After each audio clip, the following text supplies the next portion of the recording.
नमस्ते दोस्तों, स्वागत है हमारे YouTube चैनल ओम भक्ति स्टोरी में। आज हम सुनाएंगे एक अनोखी शर्त वाली कहानी। अगर हमारे चैनल पर आप नए हों तो प्लीज़ हमारे वीडियो को लाइक करें और चैनल को सब्सक्राइब करें और शेयर करें।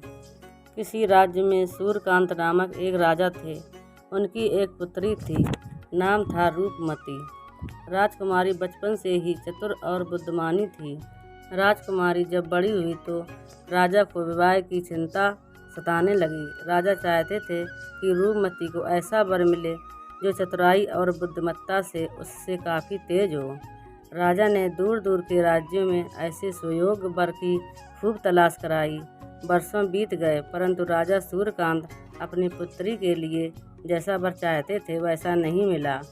एक दिन राजा उदास अपने बगीचे में टहल रहे थे कि अचानक उनकी दृष्टि बगीचे के ठीक बीच में बने सरोवर पर पड़ी। सरोवर में एक सैनिक नहा रहा था। उसके वस्त्र शस्त्र सरोवर के तट पर रखे थे। राजा सूर्यकांत को सैनिक की इस धृष्टता पर बहुत क्रोध आया।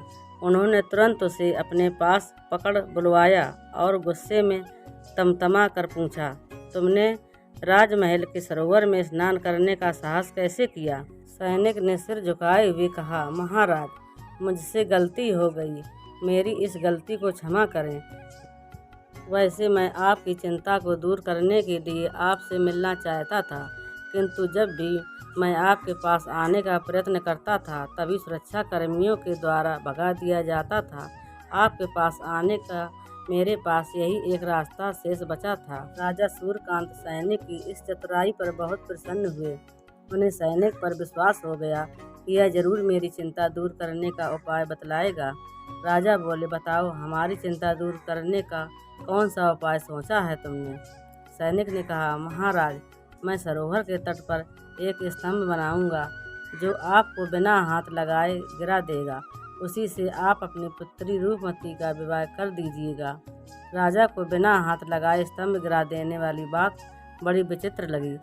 साथ ही शंका भी उत्पन्न हुई कि उस स्तंभ को गिरा देने का भेद इस सैनिक के अतिरिक्त किसी को भी पता नहीं होगा। कहीं राजसी घोषणा के बाद यही उस स्तंभ को गिराकर हमारा दामाद न बन बैठे। फिर भी कुछ सोचते हुए राजा ने सैनिक को स्तंभ बनाने की अनुमति दे दी।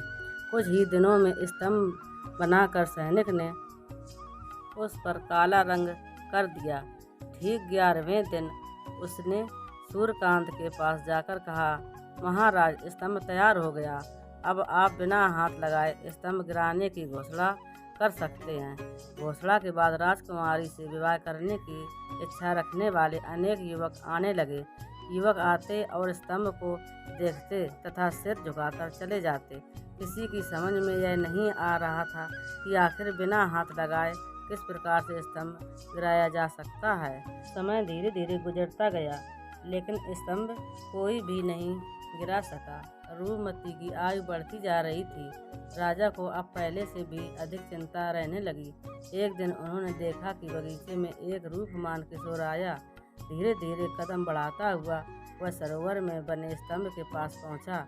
थोड़ी देर वह उसे देखता रहा, फिर पास के एक वृक्ष से एक टहनी तोड़ी, उसे सरोवर के पानी में डुबोकर उस पर फिराया, फिर उसके पत्ते चबाने लगा। राजा ने उस युवक के पास पहुंचकर उससे कहा, क्या तुम बिना हाथ लगाए यह स्तंभ गिरा सकते हो? उस युवक ने हाँ में अपना सिर हिला दिया। यह बात सारे शहर में फैल गई। थोड़ी देर में ही राजा के बगीचे में लोगों की भीड़ इकट्ठी हो गई। भीड़ के सदस्य देखना चाहते थे कि बिना हाथ लगाए वह युवक स्तंभ को कैसे गिराता है। राजा ने युवक को स्तंभ गिराने का आदेश दिया।